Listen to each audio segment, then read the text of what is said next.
Father, cleanse these filthy hands.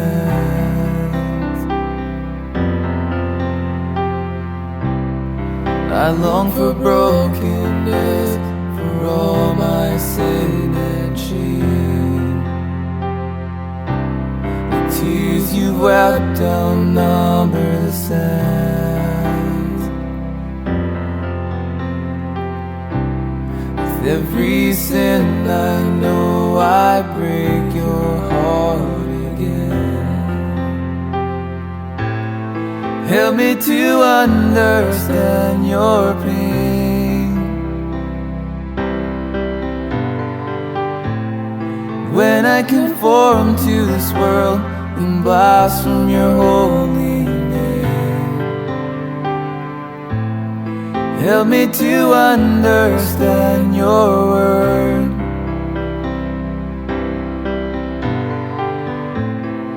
If I'm a friend of this world, it's hatred towards my God.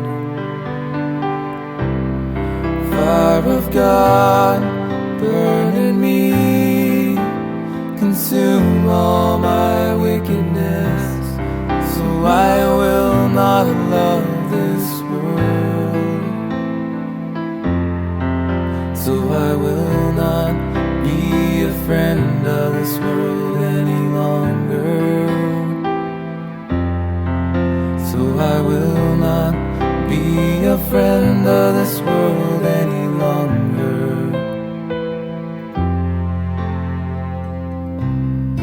Father, break my prideful heart.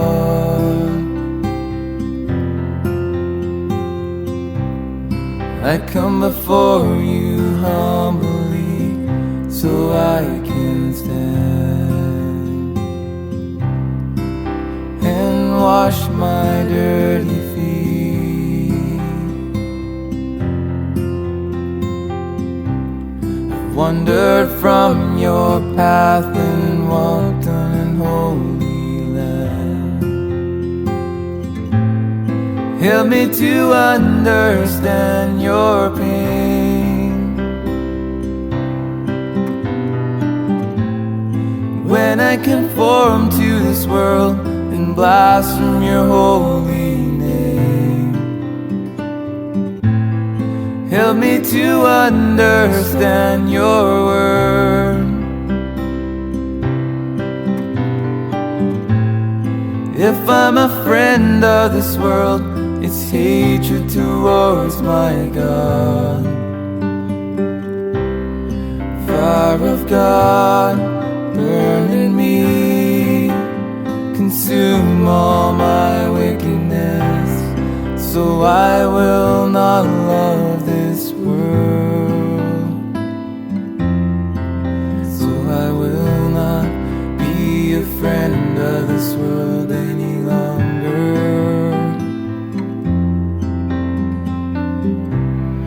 Fire of God, burn in me, consume all my wickedness, so I will not love this world.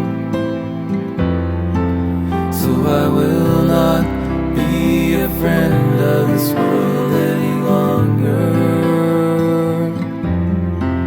So I will not be a friend of this world any longer.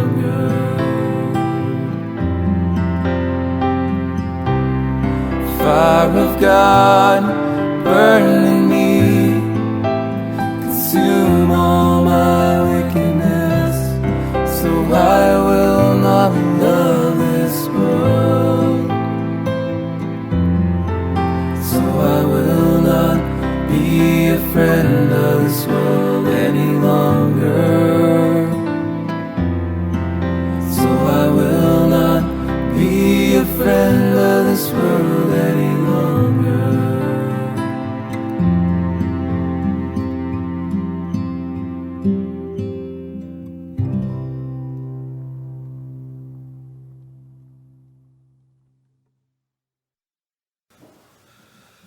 This morning's message that I trust and I hope, if not is becoming familiar, especially to you little ones, ingrained biblical narratives that as we grow older and the Lord bringing home to our hearts the truths of Himself. And we need that much in this day and time. Why do we have Sunday school? Why do we have these many things? Train up a child in the way that it should go, and when it's old, it will not depart from him. And the Lord is there working ever so graciously and ever so encouragingly, instilling these truths in our mind. And then it is His and His alone, by the power of the Holy Spirit, that they come through to our hearts and to our minds as we live continuously, never reaching the age that we have arrived, but always in dependence of the Spirit of the Lord Jesus. But the foundation of Scripture, the Word of God, the living Word, instilled in our hearts and instilled in our souls, and one that should be this morning in our hearts, the fiery furnace of the Hebrew children, Shadrach, Meshach, and Abednego, for conviction of heart and their love of the Lord Jesus. They stood against the world. They stood against all the pressures that come upon us as His children. But they stood by the love of the Lord Jesus Christ and were cast into the fiery furnace in faith. And as we might know, as we ponder in joy, that they were counted worthy, not knowing what the future was, but for the moment in the presence of Christ with their heart and with their soul.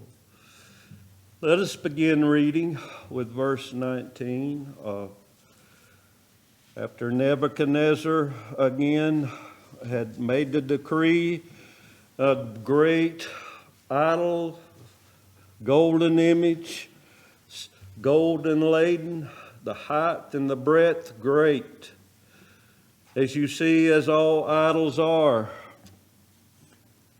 in this world, a reflection of our own hearts, the pride and the greatness of ourselves, which our Lord is continuously with each of us, tearing those idols down in our life.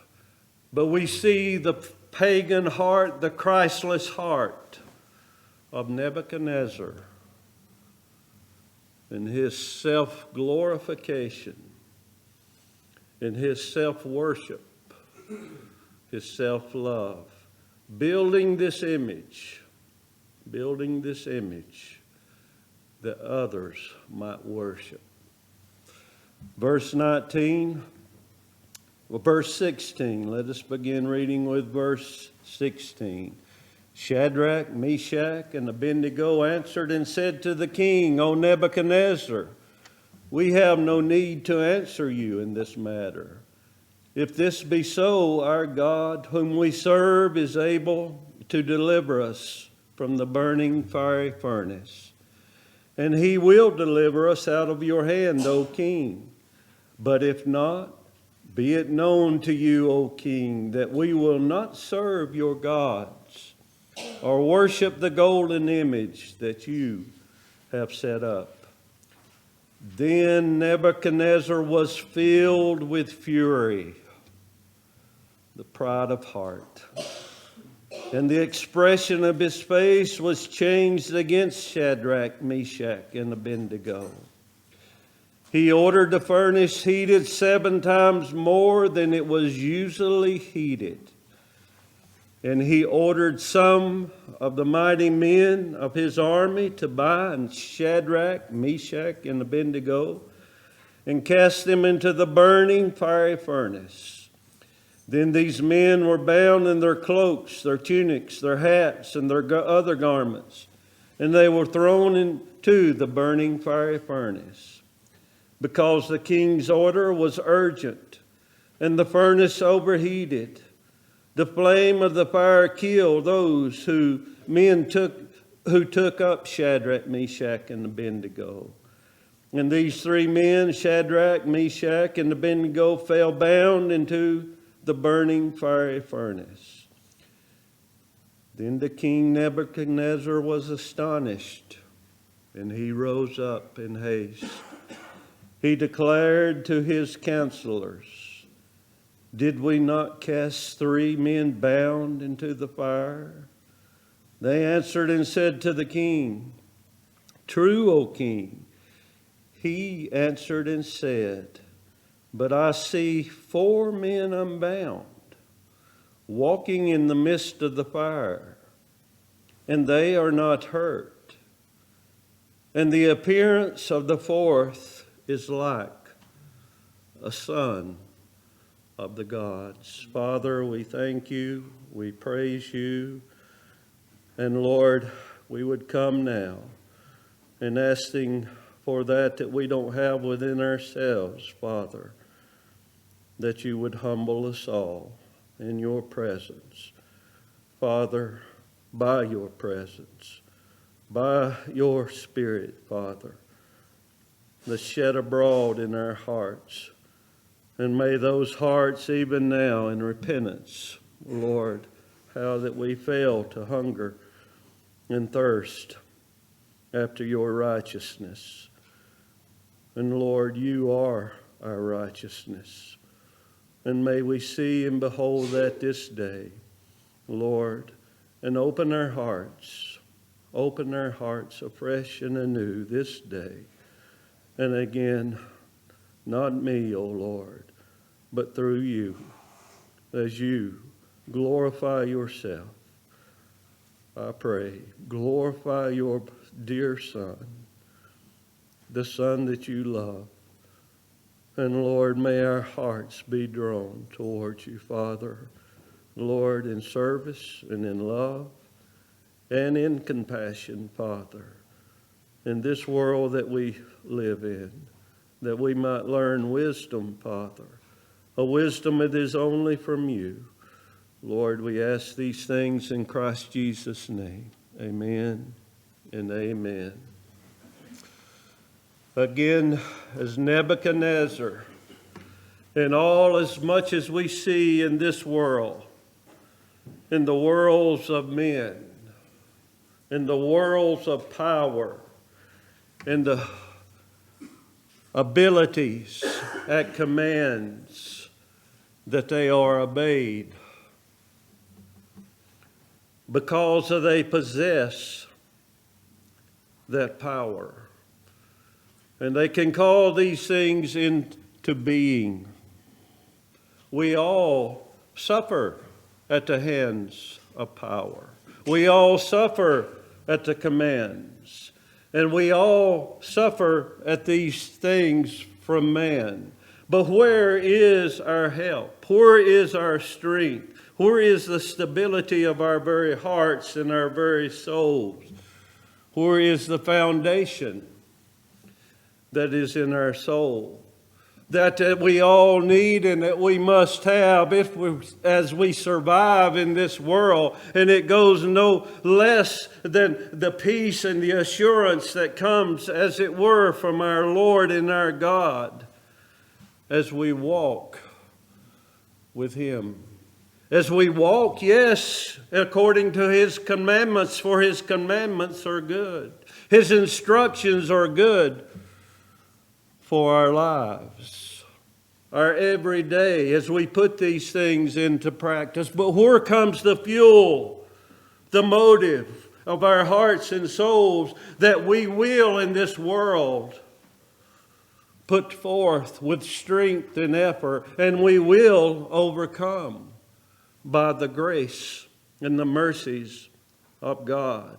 And that with honesty to our hearts and to our souls, as we look to ourselves and we see how weak and how failing we are, and how that we come up short each and every moment, and how, dear ones, the wickedness so prevails about us, and most of all, the temptations within us, those ingrained from a lifetime, those habits that are there, those things of the past that so haunt our very reality, the very temptations of the soul that we would so much like to cover.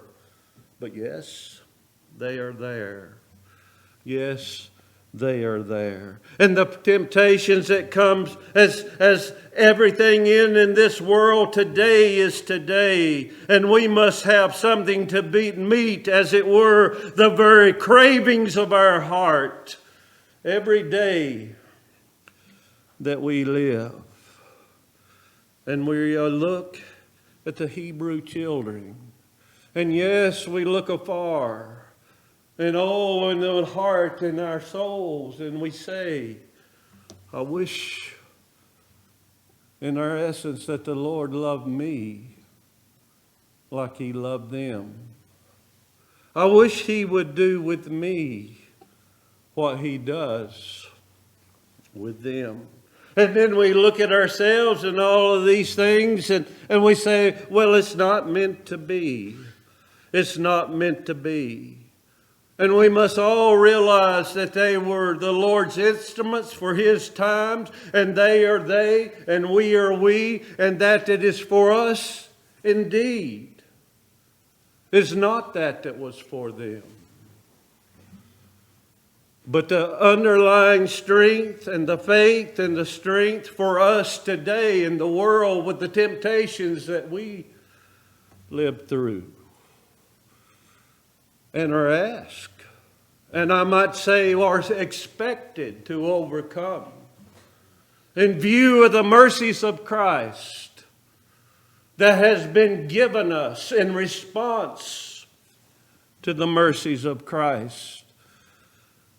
Mercies and grace alone that has been afforded to each of us. Our responsibilities is to overcome. Our responsibilities is, and it's not a matter of a relationship of the law to our hearts that so confounds and stirs up the reality of sin. It is the know-how. But where comes the strength? What was the strength of these Hebrew children with the faith, dear ones, that was so much in their hearts and souls? For them to stand in the midst at their lives, as it were, simple to say, the love of Christ, the love of Christ.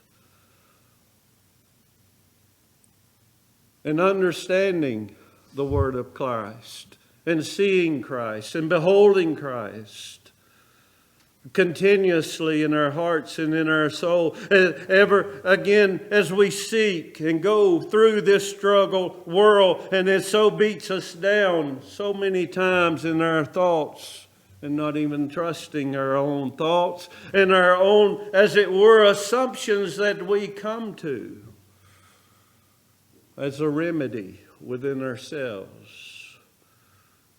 But we go to Christ. Simply to behold. To behold.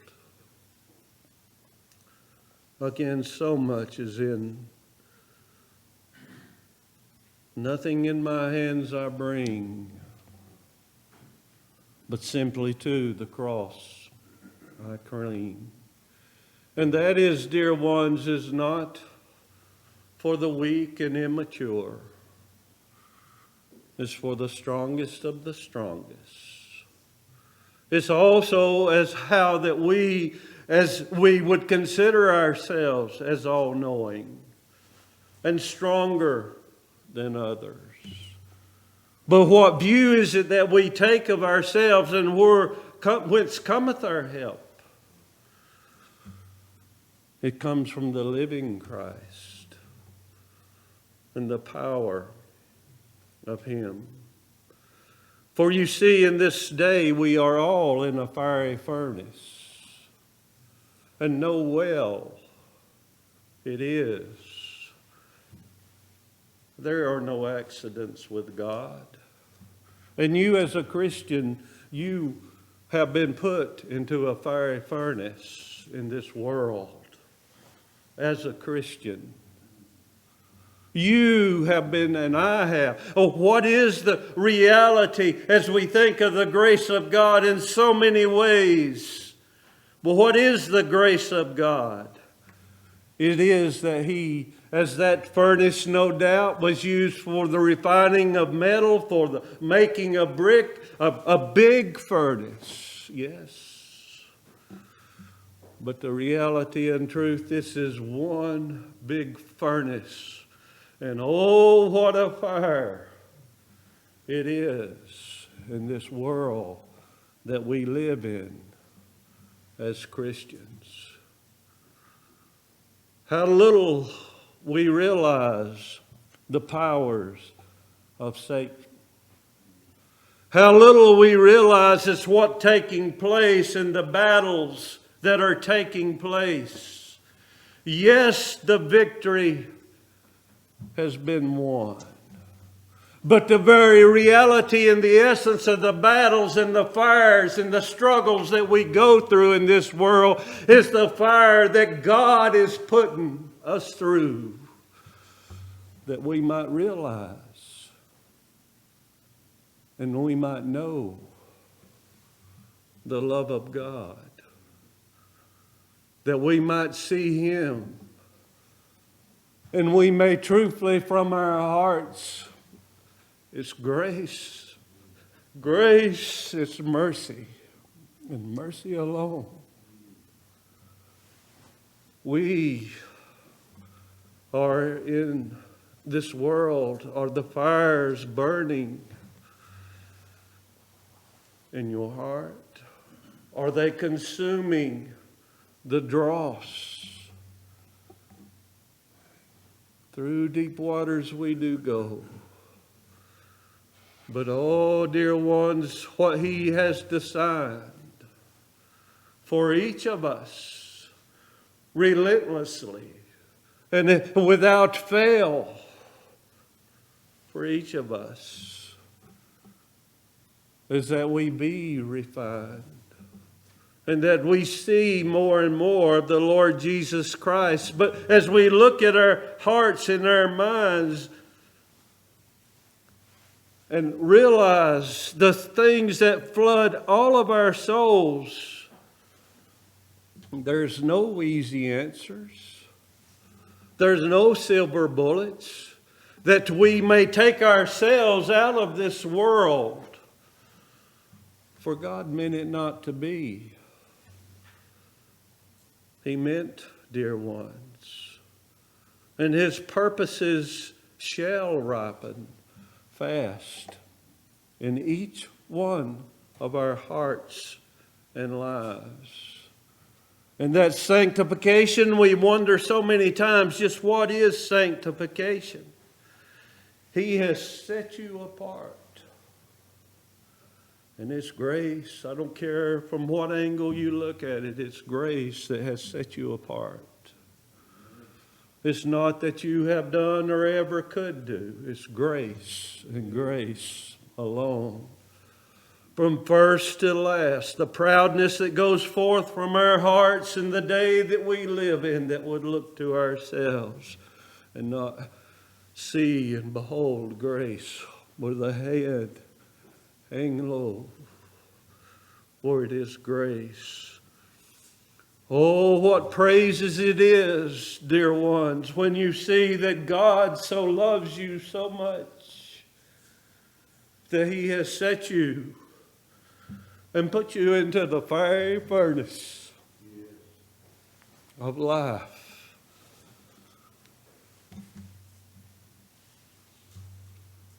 to mold you and to shape you for His glory. Oh, dear ones, flee to Christ. Go and go quickly. Oh, dear ones, let us all flee to Christ. And let us go to Christ and Christ alone. And let us go and go quickly. Is that not the way of life in this world? Past ourselves. Disgust follows ourselves so many times. But oh, dear ones, let us not be of those who does not think and realize that our disgust, the very reality of our hearts, is when the Lord opens up to Him grace, our strength. And oh, dear ones, as we behold and as we are changed and are sanctified and as we grow closer to the Lord Jesus Christ, then we are changed. But not apart from beholding Christ through and by the Holy Spirit. Oh, dear ones, let us see that we each are in a fiery furnace. Well, not being in the fiery furnace as our Lord does, and this world of sin and this world of what it is, but yet as He was upon this earth, so He is in heaven, as He looks upon the crowd, and He looks upon the crowd with compassion.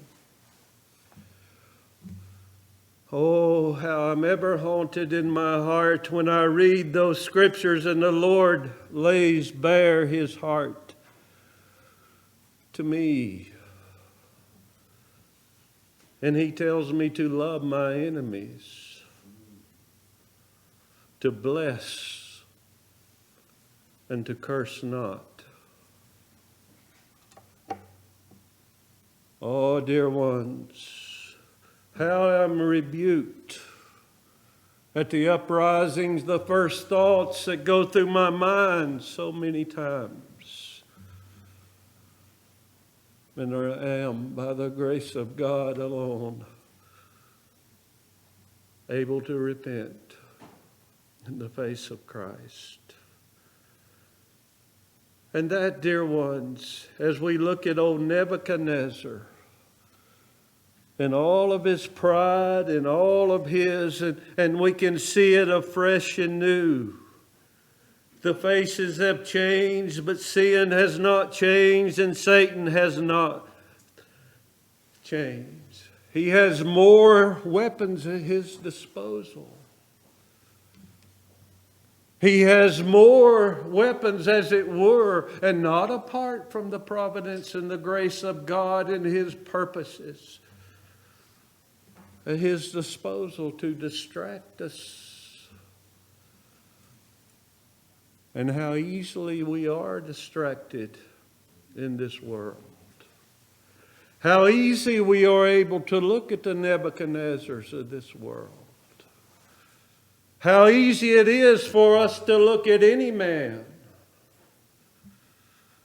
and place our confidence in him. And that is the answer. I can tell you, dear ones, what this world is. As the Word of God tells us, our God is a consuming fire. It's a fire, dear ones, that we can only percept as we see that fire in the essence of His being. Of His holiness, yes. But oh, dear ones, are all of these things great and high and lifted up that we see of God, but then we come down and we see His mercy.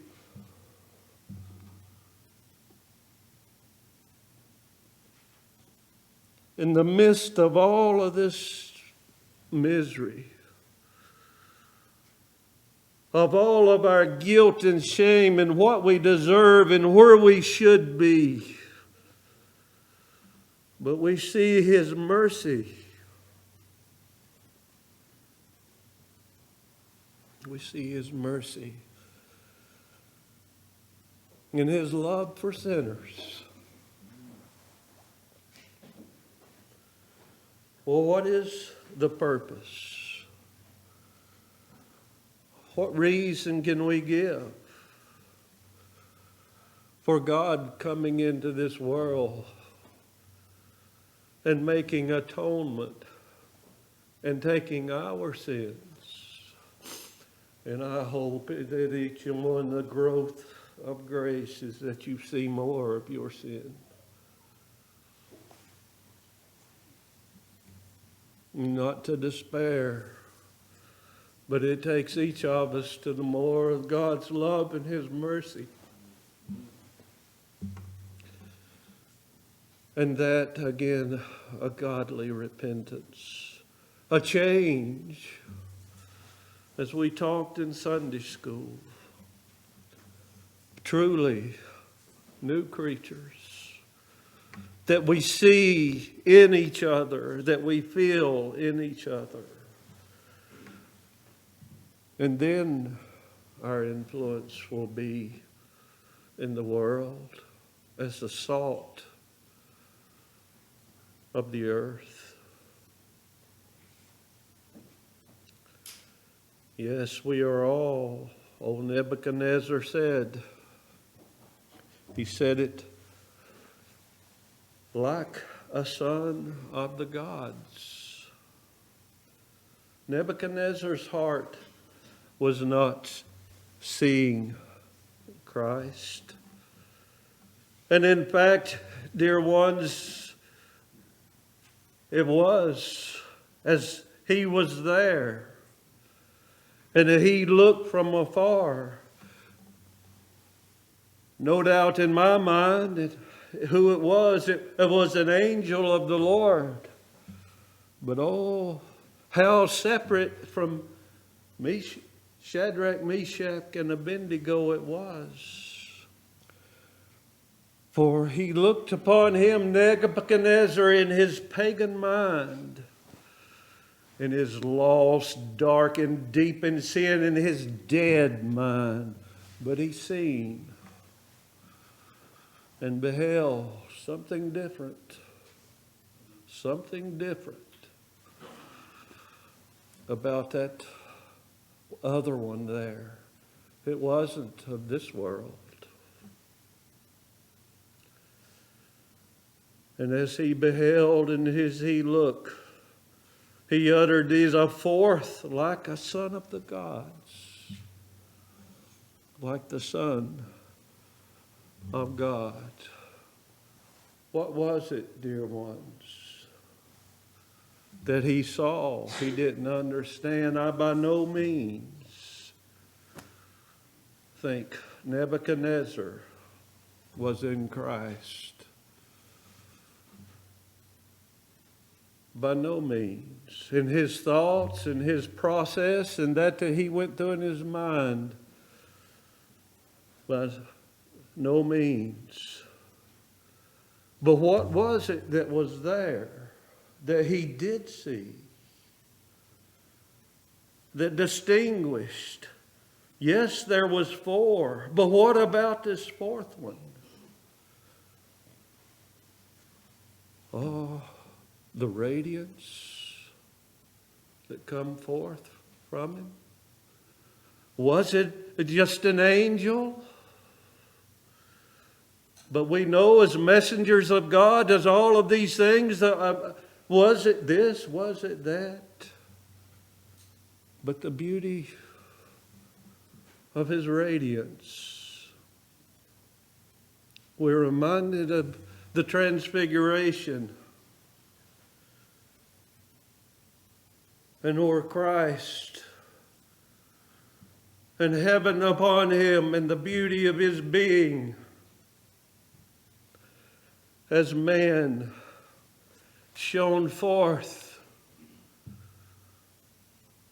of just pure glory and light. It's pure. And what simple words it could be to say the word beauty. But it was that.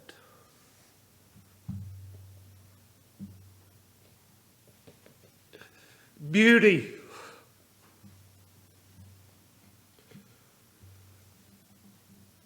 Oh, dear ones.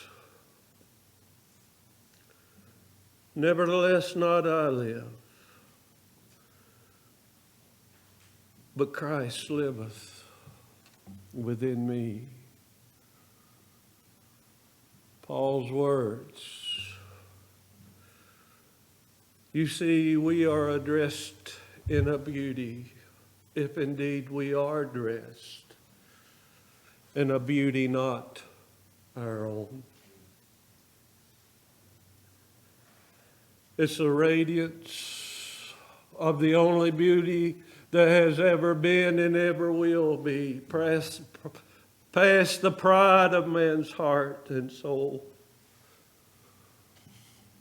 The radiance of the beauty of Christ. And as Christ told us that we are the light of the world. Does our lives shine with the radiance? Does the depths of our heart go dressed in a beauty not my own, but I am dressed. I am dressed in a beauty not my own. Father, we thank you. We praise you. And we bow our heads before you. Father, we confess how weak we are. We confess our need of you. Lord, stir desire in our hearts and souls. Stir wisdom, and Lord, help us to truly to be those who hunger and thirst after righteousness, after you, Father. And to know, Father, that you are refining us. And yes, it hurts. But oh, Father, the longing is of our hearts. Trust it to be, Lord, more and more, that one day that we will love you as we ought, and we shall behold you as we ought, and we shall love you as we ought. And we shall love you with unsinning hearts. But Father, we thank you. We thank you that you have put us in the fiery furnace.